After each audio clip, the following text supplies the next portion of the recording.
Days off are best with sandy feet and smiles as bright as the sun.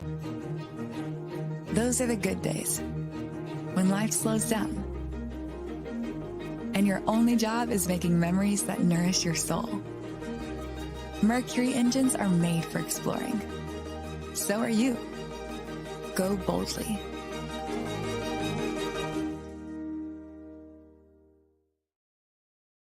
And welcome back to another episode here at the Spring Fishing and Boat Show. So we've decided we're going to go personal this year, and we've kind of reached out to all our speakers from the past. And the next young angler that's going to be on our show is not necessarily the past. He's been around the whole past, but he is a big part of our future, as he is to the Canadian anglers. So I want to welcome right here Cooper Gallant. Is he there? There, Coop. How are you, buddy? Good, Andy. How are you? Good to see you, buddy. And we appreciate you doing this for us. And we worked together kind of at different levels. You've fished a lot of tournaments, you've done all that stuff. And now you're going to be at that level where you'll be doing shows and you'll be doing all kinds of stuff and going up. And you know what? This is not because of me. It's because of all the hard work you put into it. Like, what you're doing on YouTube and all your social media, like it's amazing. And, this whole week, this whole weekend, we've been talking to our guys, and this is where the twist kind of comes and goes the other way, because the whole idea of the show is because we run the fishing show and we do other stuff as well too. Now we'll have the Ultimate Ice Fishing show as well too. But one of the biggest things is like the social platform, and how many guys are getting into the social platform that don't necessarily have the credentials behind them, but they're doing a great job on the social platform. And at the same time, is it because of the graphic design and the techno that they have, or is it because they're genuine? And I'm going to say this right now, don't let your head swell, okay? But with you, it's genuine, buddy. And it's genuine because you are a big part of the future today. And the thing is you've done such a good job on your social platform, but it reflects your social platform that you're pursuing reflects what you've been doing, and it reflects how hard you're working at this. And the best thing when it comes to talking to you, Cooper, and Danny as well too, is your partner here in Canada, is it all really stems back from like a grassroots level. And so you've actually gone boom, boom, boom, boom. You're young and you're fully committed now. And I wish you all the best. I know it's going to be a very expensive road for you. But at the same time, we want to pick your brain. We want to know, how did you get it? How did you get motivated to this? And through your whole steps and what got you to where you are now? And what do you think the future holds for you? So I'm going to kind of bring it to you. Like, so where did this all start? Tell us your story. Yeah, so it all started at a very young age. I was 5 years old when I caught my first largemouth bass. It was on Potash Lake at a cottage my mom and dad had rented, and that was the first. It could have even been my first fish, and it was a largemouth. It was actually a pretty big one too. It was like a 4-pounder. Caught it off the dock with a bobber and a worm with my two brothers, Colin and Tanner.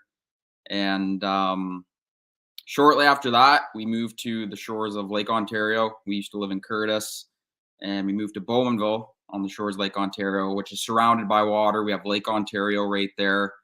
We have Bowmanville Creek. We have a bunch of marshes loaded with carp, catfish, pike, and then, of course, Lake Ontario full of salmon and steelhead. And then a bunch of lakes within the Durham region, Lake Simcoe loaded with big bass. So I was super lucky to grow up in an area full of fish, and I fished for everything, and I still do. I'm a multi-species guy. I love bass fishing tournaments, but I also love fishing for anything that swims, whether it's, carp, steelhead, salmon, pike, walleye, crappie. Again, whatever swims, I love fishing for it. And at the age of 12, I got into bass fishing tournaments. Joined a local bass fishing club, Port Perry Bassmasters, and fished a lot of the Bass Nation stuff as a junior. And then shortly after that, I got in the high school program with my tournament partner, Danny, still till this day. and got into that with some success both here in Canada and the States. And that's kind of really where it all started, was through Bass Nation and fishing with, and that's the whole cool part about joining a club. You get to fish with so many different people and you learn so much, because not everyone fishes the exact same. So you fish with, 10 people throughout the season. They all fish differently, which allows you to learn a lot throughout the year. And again, growing up, being able to do that, I learned a lot. So big thank you. You guys all know who you are, who took me out fishing when I was younger. And yeah, shortly after that, I worked for a full year and saved every penny and bought my first bass boat and fished as a boater. And it kind of all started there. And, again, I'm very fortunate with, the amount of people I've been able to fish with over the years. And yeah, it's been fun. And now we're traveling like crazy. We're on the road pretty much 24/7. I've been away from home for 2 months now, a month and a half. I'm down here in Florida. Just finished up the first event of the season on Lake Kissimmee, a Bassmaster Open. So yeah, that's kind of how it all started. And I'm super thankful, and one, for my sponsors, for my family, my mom, dad, my brothers, and guys like you, Andy, who hold these tournaments back home for us to be able to fish and learn. Well, dude, we have the platform, but it's your hard work that makes it happen. And I just want to go back to talking about your parents real quick, because your mom I absolutely love. I think Darren Izumi made a song up about your mom, Cooper's mom. And when and I know you're not there yet with your story, but when you went down to the FLW, the Costa, it was the Costa one, I believe, at that year.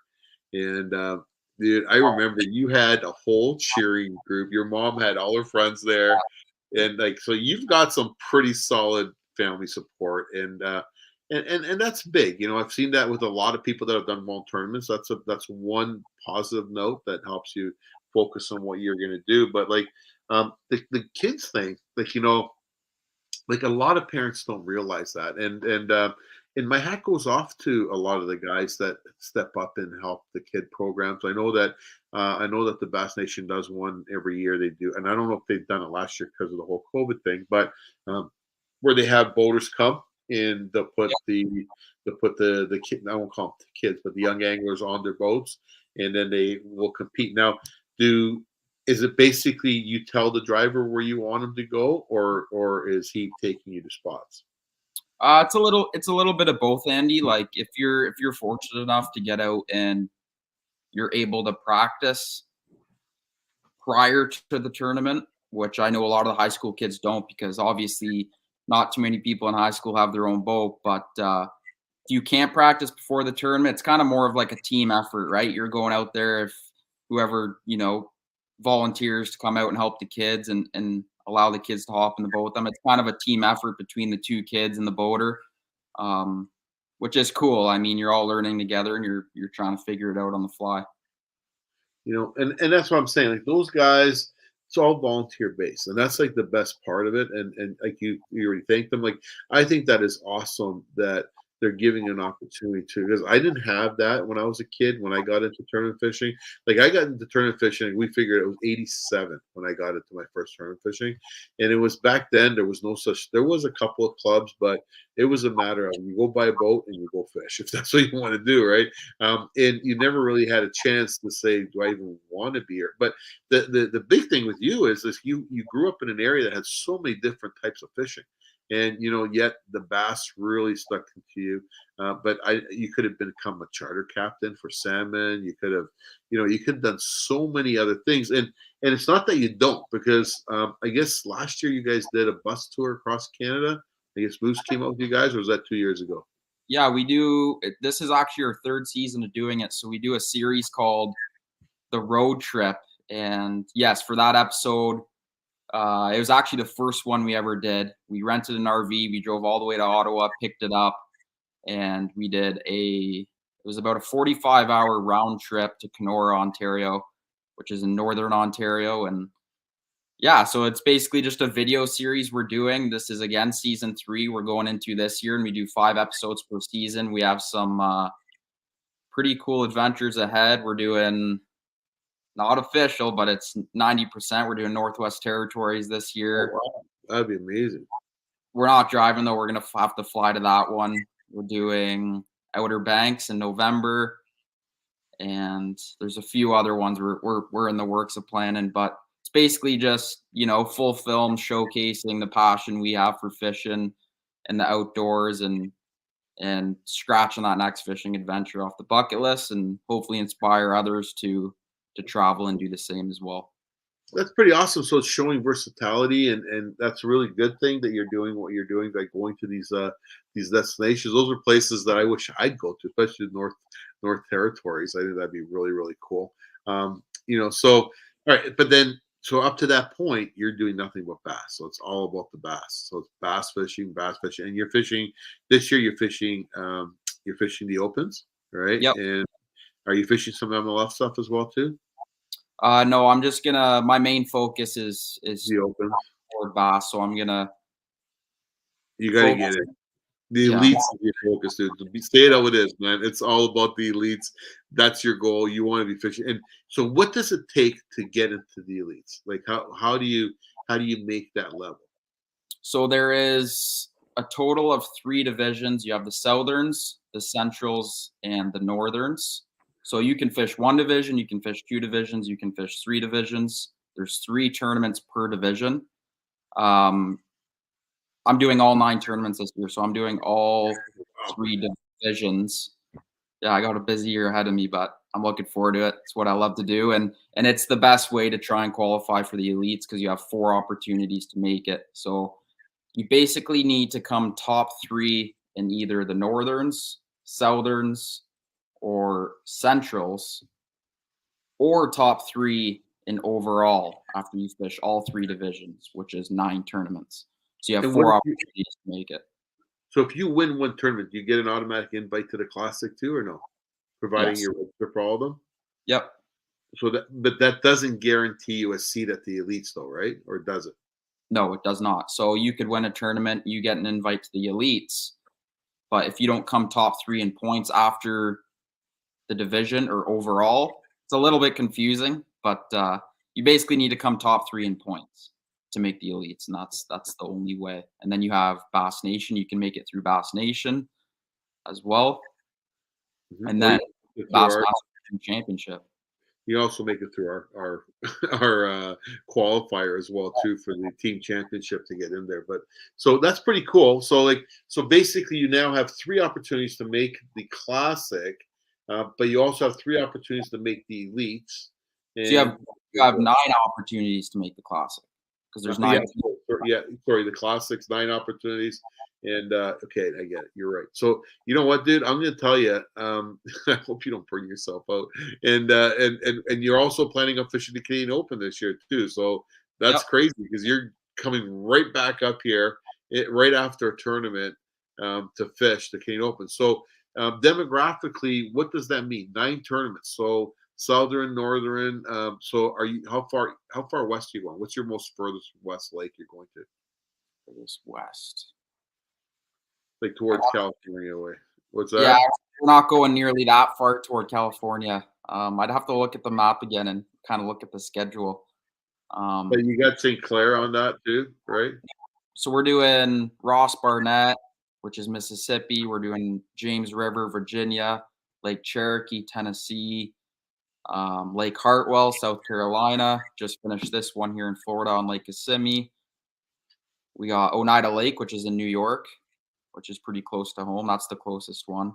But yeah, they're all over the place. It's I always tell my friends I'm probably going to become a professional truck driver if this doesn't work out because I'm driving constantly. Funny, I said the same thing with me driving around with all this stuff. But you know what? Technically saying, you might actually make the Toyota Championship, the MLF Toyota Championship through the Canadian Open, which you did go to last year, and you have been to in the past. When we are down in Quinny. So technically speaking, you are fishing, 3 major series, which is pretty cool. and it'll be very interesting. So the sponsors. Now, we talked to Corey, we talked to Chris, and once you get to the elite level, obviously the sponsors start coming your way, and the ones you have kind of to step up to the plate. But as far as sponsors, like how's that road been for you? Has it been coming pretty good? Has it been fairly easy? Has it been hard? Are you happy where you are right now? I am, Andy. I'm really happy. I mean, the sponsors I'm working with right now, they're amazing, and I'm super lucky and fortunate to be working with them. And without them, I couldn't do it. So it means the absolute world to me that they're behind me and allow me to chase this crazy dream of fishing professionally on the elites. And yeah, it's not easy, but I don't care what anyone says. If you put your mind to something, you can make whatever you want happen. Yeah, the sponsor, it's hard. My first ever sponsor was Mercury, and that was it made it much easier for me once I partnered up with Mercury. And after that, it kind of there's just a snowball effect. Everything fell into place and it all worked out. But yeah, it's good. I'm very happy with who I'm working with right now. They're all amazing. And again, I'm super thankful. Well, we're on the same team there when it comes to Mercury, and you're right. It's a great diploma on the wall, and because it's such a hands-on company, as other companies are that are close to us, it really reflects back for other manufacturers, non-demographic sponsors to say, hey, you know what? Well, obviously they're respected, and Mercury's the most respected outboard company in the tournament scene, as far as I'm concerned. So, with that being said, yeah, it's a no-brainer. So that's good for you, right? So, well, and that's cool. So your goal this year is, I guess, your goal is to make it to the elites, and if you get to the elites,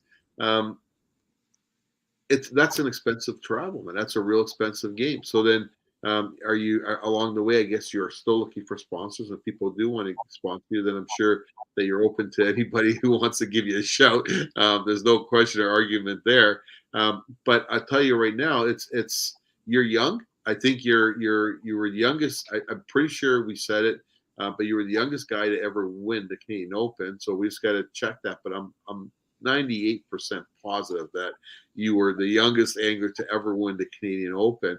And that's huge, right? And you might actually become, and I don't know who the youngest angler's ever been for the BASSMASTER's Elite Series, but you're working yourself there. You got Ike and Ellie there. You look at the guys that are there, including our Canadians, right? And the thing is I think that you would complement that Canadian group of guys, and you've had the opportunity to stay with them already in your travels, right? So Yep. It's a natural, dude. You just have to make it happen so you fit in. I just got to catch them. I mean, it's hard, but it's doable. It's we have a lot of boats in these tournaments. There's 200, like the last one we just fished, there was 230 boats, and they're big fields. But I kind of did the math. I've talked to some people, and basically you need 3 top 20s to make it. To make the elite, be right there. One tour. Yeah, in a division. So say the Northerns, for example, and then overall, if you get if you cash a check in every tournament, get say 9 top 40s on average, you'll make it. So that's kind of just to give you an idea of kind of what you need to make it. It sounds easy, but it's no, everybody there is there for a reason, and they're all good sticks. It doesn't matter, and again, when you're in the elite event, there's like 96, I think was this past weekend, 98. But again, like those are 900 of the best sticks out there. And the thing is so now you're competing against 200 guys that, and that wasn't even that bad because you qualified for that the Bass Pro Shops US Open through the DT Opens last year. And how many boats were there for that championship? 300 and something. I think about like 300. I remember there being like 600 anglers because it's a team tournament, right? So you have 300. crazy. And we're doing that again this year through DT. And you know, the thing is you know, are you trying for it again this year? Or you think you're going to try to you're going to have time to do it? So it actually works out good. It works out amazing. So like my summer's pretty well wide open. We have like one trip planned for our series called the Road Trip. But other than that, my summer's pretty wide open. So I'm still able to do a lot of stuff back home. So yeah, I'll have to look at it's in my calendar. So I'm pretty sure I'll be fishing it. So the Canadian Open this year is will be back to pro-am format. So you're going to have another angler in the boat with you. So that'll be good because I'm sure there'll be a lot of guys that are going to get in the boat with you. But so that's one. And then if you can win the Canadian Open, obviously you're going to be going down to that to the Toyota Championship. But now you got a shot at going again to the Bassmasters. To the Bass Pro Shops U.S. Open, and that was worth like $4 million. So the winning team would have got, what would you would have won? $1 million, 2 trucks, 2 boats. Yeah. Two brand new Nitro Z21s, 2 brand spanking new Toyota Tundras, and then $1 million to split. So it was insane. I think second place was like 200,000. Like the payouts were really good. Like, so they paid 50 guys.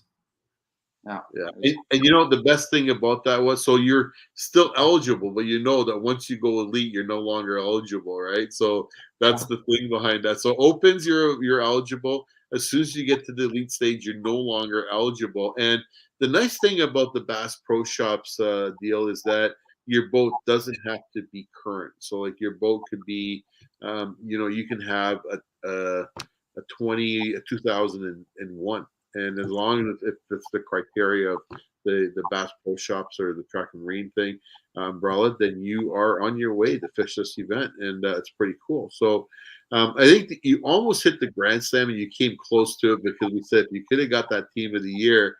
That would have knocked you over the top and brought you into the Bassmasters Team Championship, and that would have been all 3 in a row. I don't know if that's, you were close because you got 2, and it'll be interesting to see if you can make it happen this year.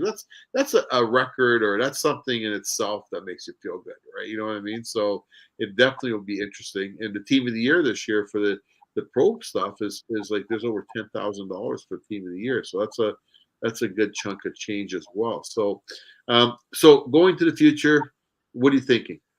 Obviously, Elites, are you thinking full-blown TV show, or are you going to kind of take this YouTubing and taking all the social media to a new level? Yeah, that's my whole goal, Andy. It has been for the last long time. I mean, Elites, of course. I wouldn't be fishing the Opens if I didn't want to make it. It'd be an absolute dream of mine. And as you know, Andy, I like doing I love being behind a camera. I love filming. I love, again, scratching fishing adventures off the bucket list. I love fishing for everything that swims. So yes, TV show is another one of my dreams. Yeah, I just love fishing. Tournament fishing, I have a passion for. And then again, multi-species fishing and traveling across Ontario and different parts of the world I love it. And I love filming it and documenting it along the way. And another thing I have to mention too is I'm super lucky. Growing up, me and my brothers used to snowboard. We used to film our snowboarding adventures. We used to travel and do a lot of that.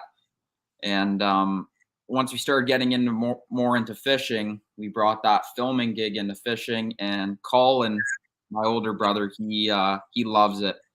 He loves taking photos. He loves filming. And you know, it's hard to film on your own. You can do it 100%. But having that extra guy there who knows what he's doing and gets these amazing shots is super awesome. So super good having him there filming. And then, yeah, it just I'm lucky to have him behind the lens. And I enjoy doing it all too. I edit it all. I don't have the best memory, so that's one of my favorite parts about doing it all is I get to go home, I get to upload all the footage onto the computer and go through all the footage and then edit it all and then watch it again, and it's almost like reliving it all over again. Well, we started this video talking about, how there's a whole new world of YouTubers and stuff that are out there and they're coming up with some pretty good product. But I don't believe the credentials is there with every one of them. And I think that what you're doing is proving the credentials by working as hard as you. And credentials don't only come because you fish tournaments and you win tournaments. Credentials come because because we see you, we know what you're doing, we see the travels, we see all that stuff, the heartache, all that stuff that a typical guy goes through. You're keeping it real, and that's the guy I want to listen to. That's the guy I'm gonna learn from, and I think that that's what you're offering. And I'm not blowing smoke, dude. You're young, and you could easily go in the wrong direction here. Just stay on the path you're on, and you got a good path ahead of you. And we're rooting for you, dude. There's no other way of saying that. And I know that there'll be a few years from now we'll be doing this again, but we'll be doing it live at the Spring Fishing Show, and we'll be talking about. Remember that time we talked about where you wanted to be, and then you're gonna be, yeah, well, you're here. So all I can say is there'll be a day when Dave Mercer will be announcing your name coming into that arena, dude, and that'll be like probably the day of your life. And they've all said it. Corey said it, Chris said it, and Gussie. They all said it. It was their biggest high of their career.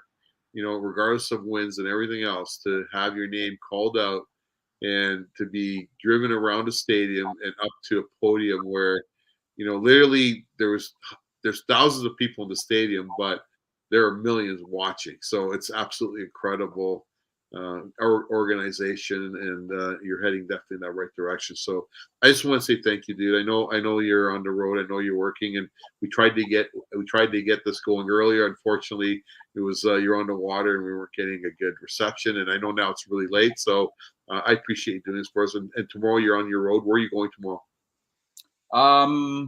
To be 100% honest, I'm not too sure yet, Andy. I've got no plans. I'm gonna, sleep in a little bit, wake up, and there's a bunch of lakes around here, so I'm just gonna start driving and kind of just fish whatever I see. Dude, you got a great life, man. Good luck to you. Thank you very much for coming on. You know what? Guys, appreciate it. Thanks, buddy.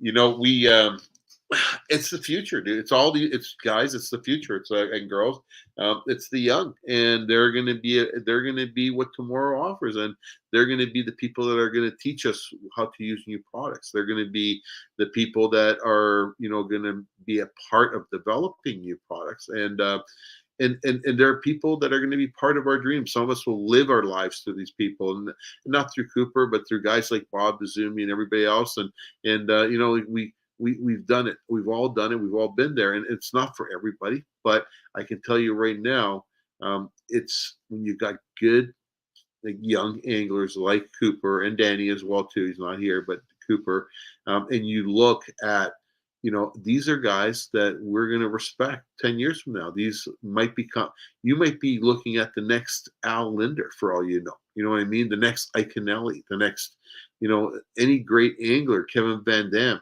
They all started somewhere, and how dedicated they are in making it happen.